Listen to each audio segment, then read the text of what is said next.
Hi guys, welcome back to the Totally Magic channel. Glad you can join us. Got a great little card trick for you today. Using a regular deck of cards, you can invite two people to help you with this. And you give the pack to any one of them and ask them to examine the cards and to shuffle them. So they'll go through checking that they are just a regular deck, and they'll even give them a shuffle as well.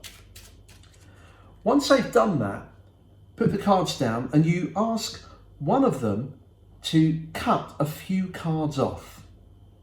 Ask the other person to cut a few cards off, and then ask the other person to cut a few, then the next person, the next person, the next person, and so on. So they end up cutting several packets of cards. Now you say to one of them, I want you to pick any one of those packets, and they can have any card packet they want. So he may choose this one, then you ask the other person to pick one of the packets and they may choose this one. Now these two packets, let me just move these out of the way. Now these two packets, you then say to them, I want you to silently count how many cards are in that packet you took and remember that number. So this person here will count 1, 2, 3, 4, 5. They've got 5.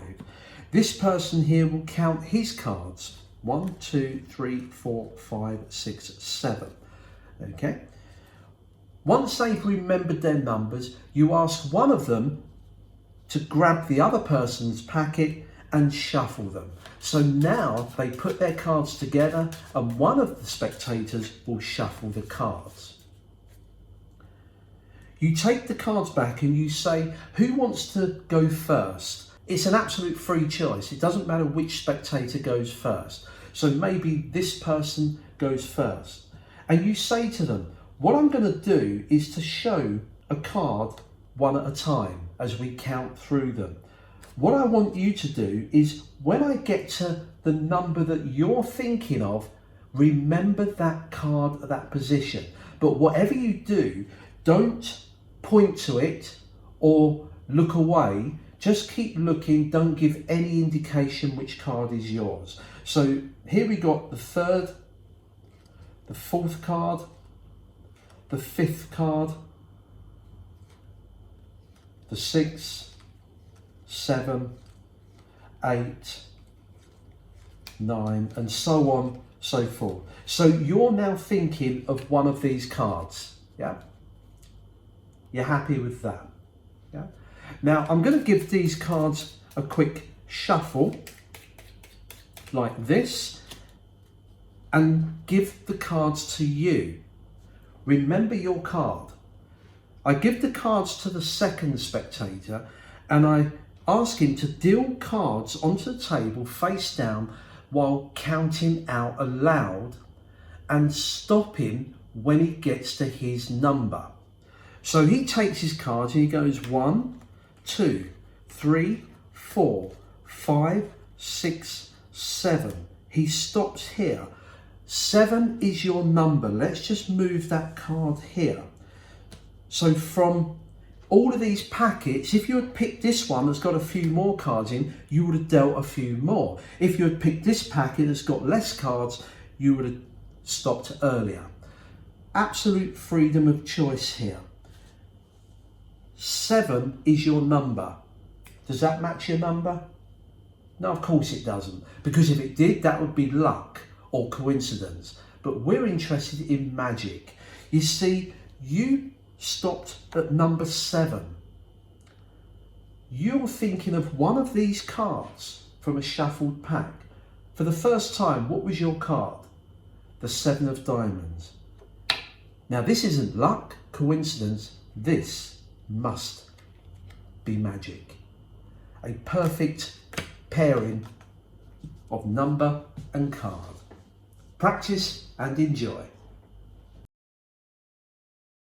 Here is the tutorial for this particular effect. Now most of you will recognize this because this is a trick from a book that I bought when I was probably about 9 or 10 years old. So that's a long time ago. And it was called Magic with cards. And they've done a trick, and this principle has been used in numerous magic tricks over the years.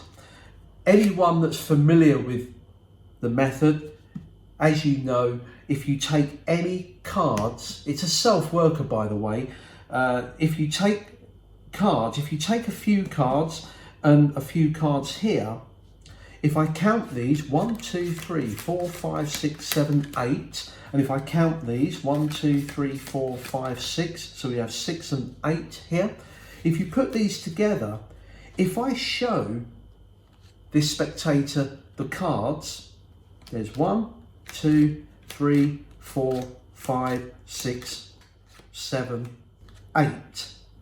There is the card that they'll be thinking of, and I go through the rest of the cards like this, and then I turn to the second spectator and show them their 1, 2, 3, 4, 5, 6.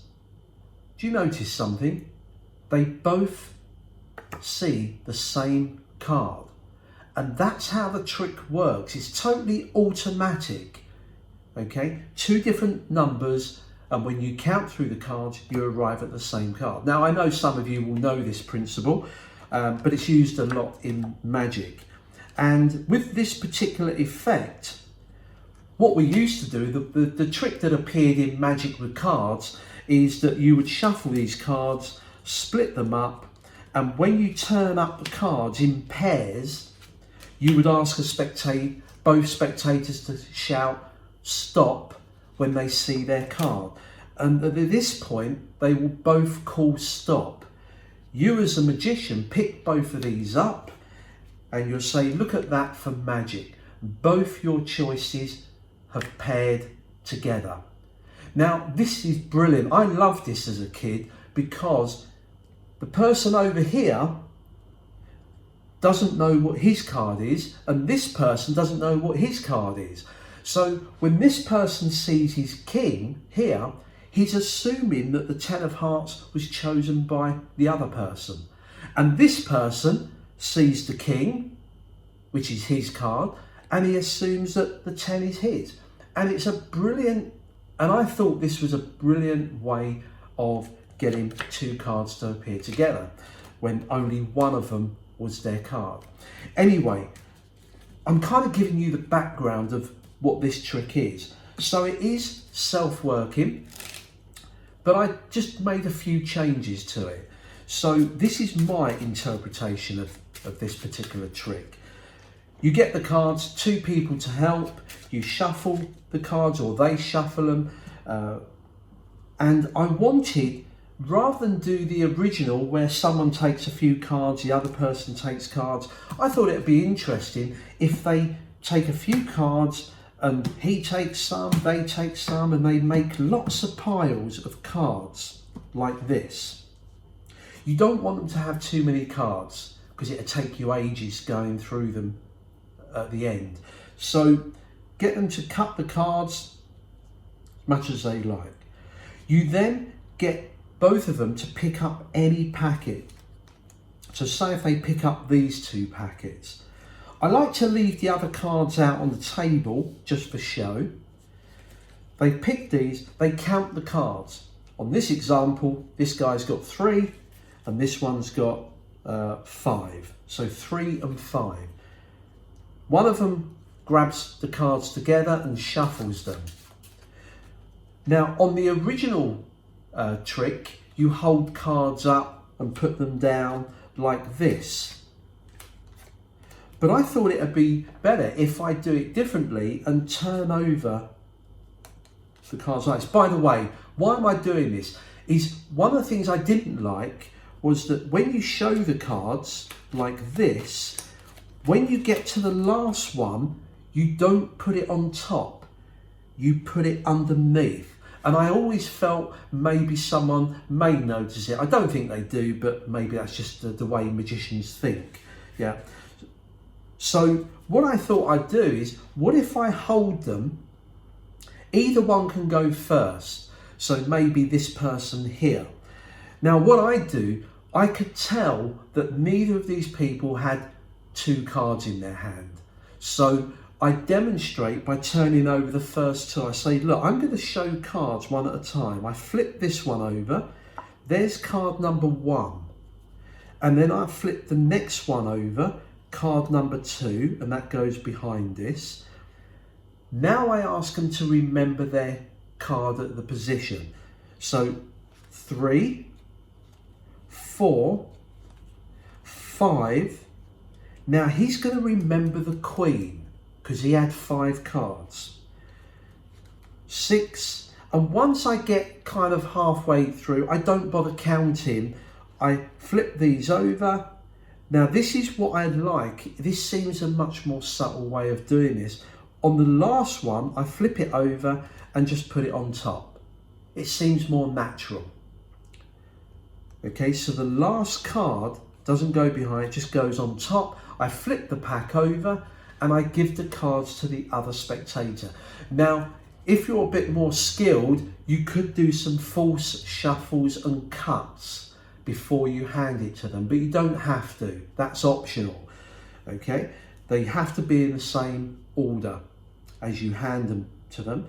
Now, this part is automatic because now when this person deals down 1, 2, 3, I then say to them, of course, if you had grabbed this packet, which has got more cards in, you would have dealt more cards down and arrived at a different position, or this one with less. I then turn to the second spectator and say, was your number 3? Now, if he says yes, then you've got a coincidence there that he picked 3, he picked 3. Yeah? And you could say, now that would be luck or coincidence, but I'm interested in magic. And then you go on to finish off the final part where his number position finds their chosen card. I just thought this was a different take on this. Okay. By the way, if you say to this person, what was that your number? And he says no, then just move on and say, well, that's because that's not the coincidence we were looking for. We were looking for this. You picked number 3 from all of these. You picked a card. What was your card? Queen, bomb, and there it is. Play it how you see fit, but it's a great trick. It's totally automated on there. Any questions, ask away in the comments below. But until next time, take care.